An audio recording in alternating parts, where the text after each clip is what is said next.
Dalam nama Bapa dan Putra dan Roh Kudus. Amin. Kalian telah menerima Kristus Yesus Tuhan kita. Karena itu hendaklah kalian tetap hidup bersatu dengan Dia. Hendaklah kalian berakar dalam Dia dan dibangun di atas Dia. Bapak, Ibu, Saudara-saudari umat beriman yang dikasihi Tuhan, salam sejahtera untuk kita semua. Hari ini Selasa, 7 September. Selasa dalam pekan biasa ke-23. Dalam bacaan pertama hari ini, Rasul Paulus mengajak kita supaya berakar kuat dan kokoh dalam Yesus Kristus.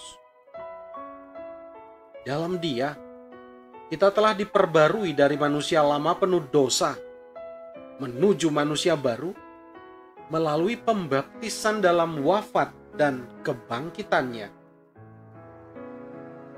Janganlah kita sedikit pun berpaling daripadanya. Sebentar lagi kita akan mendengarkan sabda Tuhan. Mari kita hening sejenak. Kita sesali semua salah dan dosa kita. Kita mohon ampun di hadapan Tuhan. Kita bersihkan hati agar layak dan pantas mendengar sapaannya yang kudus.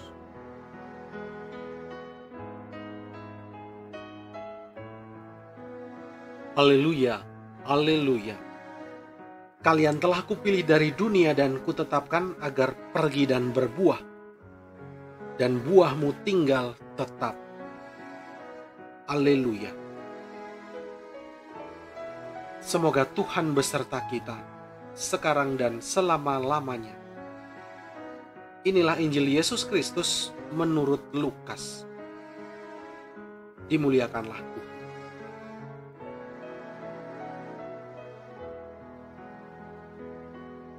Sekali peristiwa, Yesus mendaki sebuah bukit untuk berdoa. Semalam-malaman ia berdoa kepada Allah. Keesokan harinya, ketika hari siang, ia memanggil murid-muridnya dan memilih dari antara mereka 12 orang yang disebutnya rasul. Mereka itu ialah Simon yang diberinya nama Petrus, Andreas, saudara Simon, Yakobus dan Yohanes, Filipus dan Bartolomeus, Matius dan Thomas, Yakobus anak Alfeus, dan Simon yang disebut orang Selot, Yudas anak Yakobus, dan Yudas Iskariot yang kemudian menjadi pengkhianat. Lalu Yesus turun bersama mereka dan berhenti pada suatu tempat yang datar.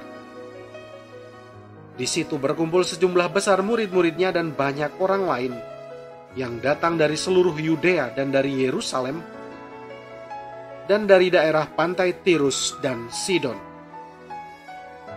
Mereka datang untuk mendengarkan Dia dan untuk disembuhkan dari penyakit mereka. Juga mereka yang kerasukan roh-roh jahat mendapat kesembuhan. Dan orang banyak itu berusaha menjamah Dia, sebab daripadanya keluar suatu kuasa, dan semua orang itu disembuhkannya.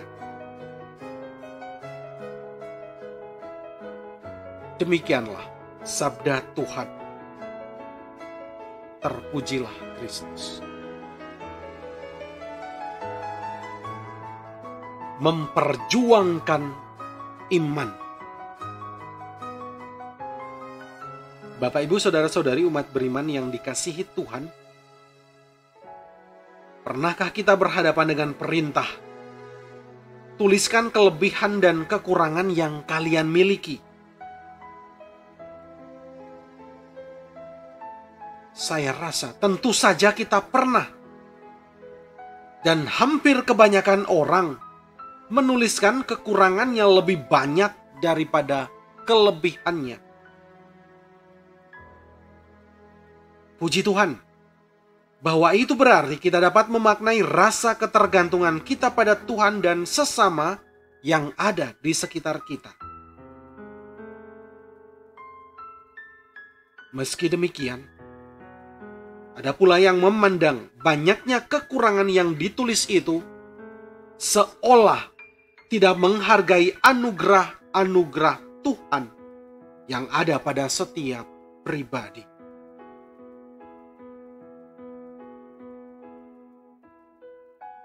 Hari ini kita mendengar kisah Yesus memanggil ke-12 rasul. Ke-12 rasul yang dipanggil Yesus masing-masing disebutkan namanya. Yang menarik dari penyebutan nama-nama itu adalah susunannya. Simon yang diberinya nama Petrus pada awal, dan Yudas Iskariot yang kemudian berkhianat pada akhir. Entah Simon ataupun Yudas, sama-sama sebagai orang biasa. Dalam keserbabiasaan mereka, Petrus dan Yudas menjadi gambaran bagaimana seorang pengikut Yesus bergulat dalam iman.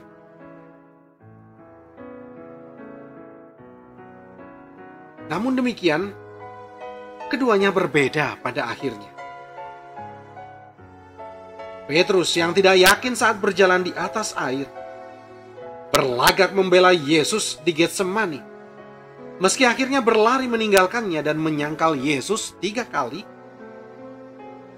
berjuang sedemikian rupa untuk tetap beriman pada Yesus, hingga akhirnya diperkenankan wafat dengan cara yang sama seperti Yesus, yaitu mati disalibkan dengan kepala di bawah.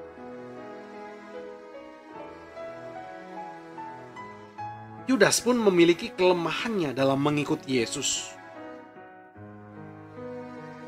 Yudas adalah penipu, cinta akan uang, dan sebagainya.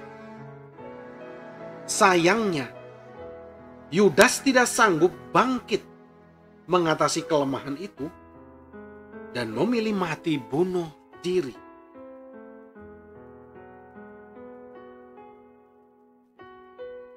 Umat beriman pada Yesus adalah perjuangan. Iman pada Yesus itu telah kita miliki sebagai anugerah.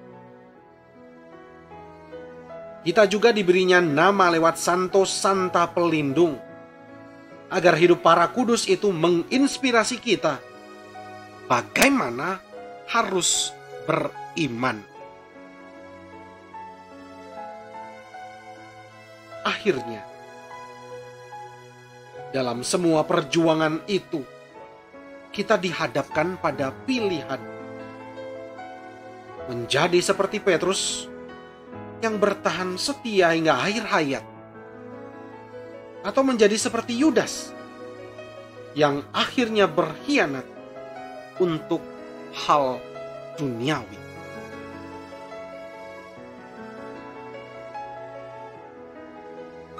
Pilihan itu ada pada kita sendiri.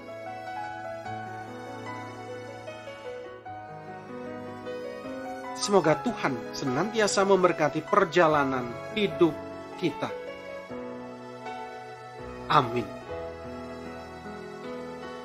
Marilah kita berdoa. Ya Tuhan Yesus, Engkau berdoa semalam-malaman sebelum memilih para rasul. Semoga kami pun senantiasa mau dan mampu memulai dan mengakhiri hari-hari hidup kami dengan doa kepada Allah, sehingga kami layak menjadi murid dan rasul-Mu yang siap diutus dalam tugas apapun. Sebab Engkaulah guru dan teladan kami, kini dan sepanjang masa. Amin. Semoga Allah Maha Kasih menganugerahkan berkat-Nya kepada kita semua, dalam nama Bapa dan Putra dan Roh Kudus. Amin.